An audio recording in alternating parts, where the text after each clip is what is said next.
Vous connaissez sans doute cette appellation d'ordre mineur et d'ordre majeur. C'est très simple. Il y a plusieurs moments, comme plusieurs marches, avant d'arriver au sacerdoce, avant d'arriver à l'onction qui va vous agréger au corps du Christ pour être prêtre. Il y a par exemple la charge de lecteur. Quelqu'un est-il capable d'expliquer l'Écriture sainte? C'est pas si facile. La Bible, l'Ancien Testament, etc. Il y a la charge de portier, c'est-à-dire c'est celui qui est chargé d'accueillir les pauvres à la porterie, à l'entrée d'une paroisse ou d'un couvent. Or, le curé d'Ars a connu, et c'est avec une certaine angoisse, parce qu'il a été ordonné assez tard par rapport à son âge. C'était le 2 juillet 1814. À 28 ans, après des années d'une certaine angoisse et d'attente, que le séminariste Jean-Marie Baptiste Vianney reçoit les ordres mineurs. Et en même temps, par une dispense spéciale, le sous-diaconat. Le cardinal Fesch, archevêque de Lyon, qui était l'oncle direct de Napoléon et qui a évité pas mal de gaffes quand Napoléon voulait transférer toutes les archives du Vatican à Paris, où il pensait que c'était la nouvelle Rome, etc., ou convoquer un concile. Le cardinal Fesch a reçu, a eu la charge d'apaiser un peu Napoléon. Or, il était absent. Le cardinal Fesch est absent et c'est des mains de Monseigneur Simon, évêque de Grenoble, que Jean-Marie Vianney, le curé d'Ars, va recevoir les ordres majeurs. Il rentre à Écully, après avoir reçu donc le sous-diaconat, où il termine l'année scolaire sous la direction de l'abbé Ballet. On l'avait exhorté, on dit au séminaire, il ne sera pas capable. L'abbé Ballet avait dit, moi, je m'en charge. Et le 13 juin 1815, il est ordonné diacre. À la fin de l'année, l'abbé Brochard revient à la cure d'Écully pour interroger le diacre. On se demandait ce qui est assez compétent, etc. Or, l'histoire nous dit que l'abbé Brochard apprécia la précision et la justesse des réponses sur les questions difficiles en théologie que lui avait posées l'abbé Brochard. Donc, et l'abbé Brochard admet tout de suite le curé d'Ars, enfin Jean-Marie Vianney, à la prêtrise. L'abbé Courbon l'envoie donc à Monseigneur Simon, évêque de Grenoble, puisqu'il n'y avait pas l'évêque de Lyon, l'archevêque de Lyon n'était pas là, pour que le nouvel ordinant puisse recevoir le pouvoir d'absoudre plus tard que de l'archevêque de Lyon qui était son responsable.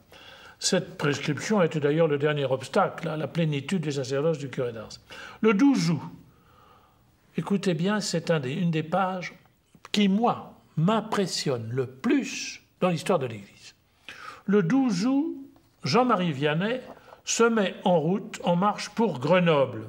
Il est arrêté plusieurs fois en chemin par des patrouilles de l'armée autrichienne. N'oublions pas que la France est complètement envahie, que ça a été la chute de Napoléon, qui envahissait le sud-est. On est en pleine guerre napoléonienne. Arrivé à Grenoble, il est le seul à se présenter à la chapelle des Minimes pour la cérémonie d'ordination sacerdotale. C'est assez impressionnant. Le curé d'Ars va être le seul prêtre ordonné tout seul.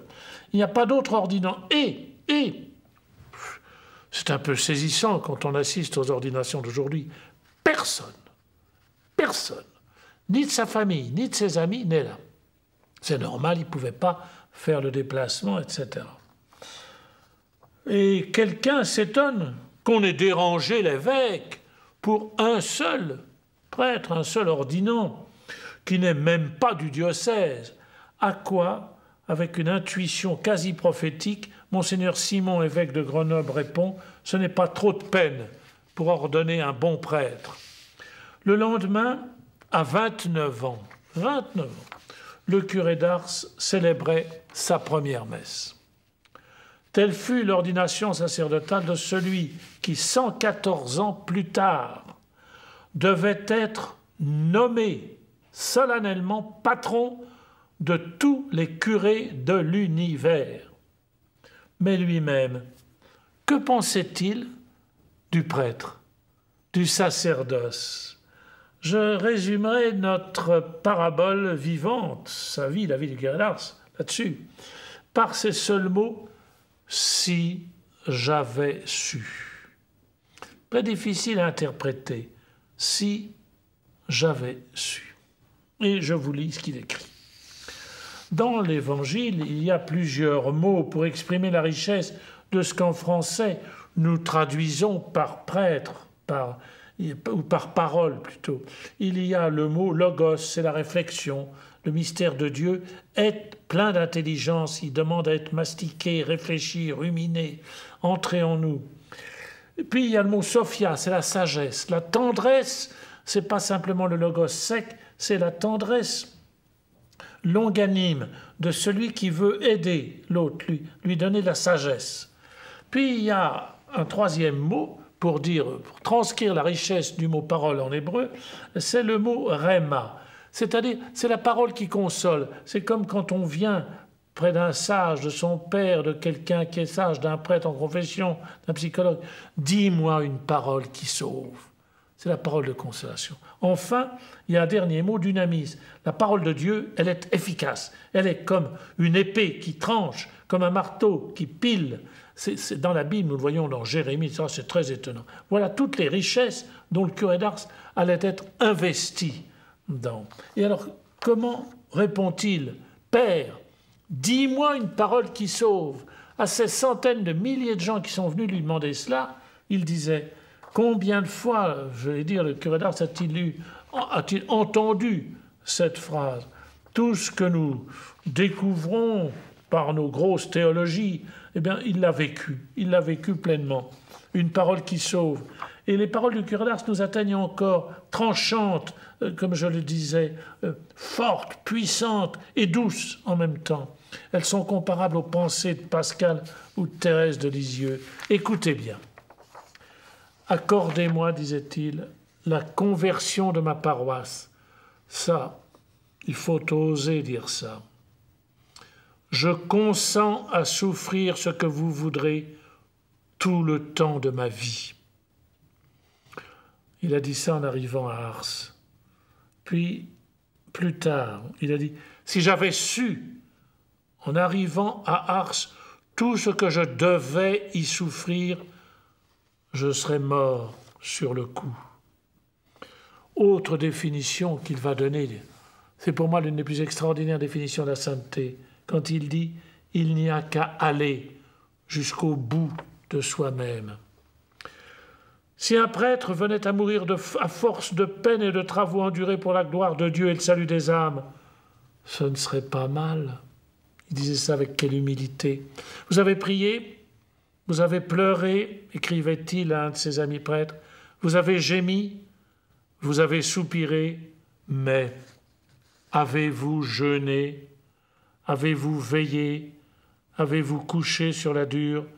Vous êtes-vous donné la discipline, ce petit fouet qui servait à faire pénitence? Tant que vous n'en serez pas là, ne croyez pas avoir tout fait. Il disait ça à un curé qui se plaignait de ne pas pouvoir changer le cœur de ses paroissiens. Non, écrit-il une autre fois, il n'y a rien au monde de si malheureux qu'un prêtre. À quoi passe-t-il sa vie? À voir le bon Dieu offensé. Le prêtre ne voit que cela, n'entend que cela. Il est toujours comme saint Pierre au prétoire de Pilate. Il a toujours sous les yeux notre Seigneur insulté, méprisé, raillé, couvert d'opprobre. Les uns lui crachent au visage, les autres lui donnent des soufflets, d'autres lui mettent une couronne d'épines. Dites-moi, vous n'avez jamais repéré à la télévision, aujourd'hui, des trucs qui nous ferait penser à ça, des images d'une insolence, d'une grossièreté, d'un blasphème? On ne trouve pas ça anormal? Le curé d'Ars le savait, lui. Les uns lui crachent au visage, les autres lui donnent des soufflets, d'autres lui mettent une couronne d'épines, d'autres frappent sur lui à grands coups. On le pousse, on le jette par terre, on le foule aux pieds, on le crucifie, on lui perce le cœur. Ah, si j'avais su, et c'est une des confidences qui a ému l'Église tout entière, depuis qu'elle a été connue. Ah, si j'avais su ce qu'était un prêtre, au lieu d'aller au séminaire, je me serais bien vite sauvé à la trappe. Et il concluait, on est toujours prêtre trop tôt. Il disait ça à un catéchisme, pendant un catéchisme, à l'église. Aller au bout de soi-même. Le curé d'Ars a tout dit, mais quel vertige!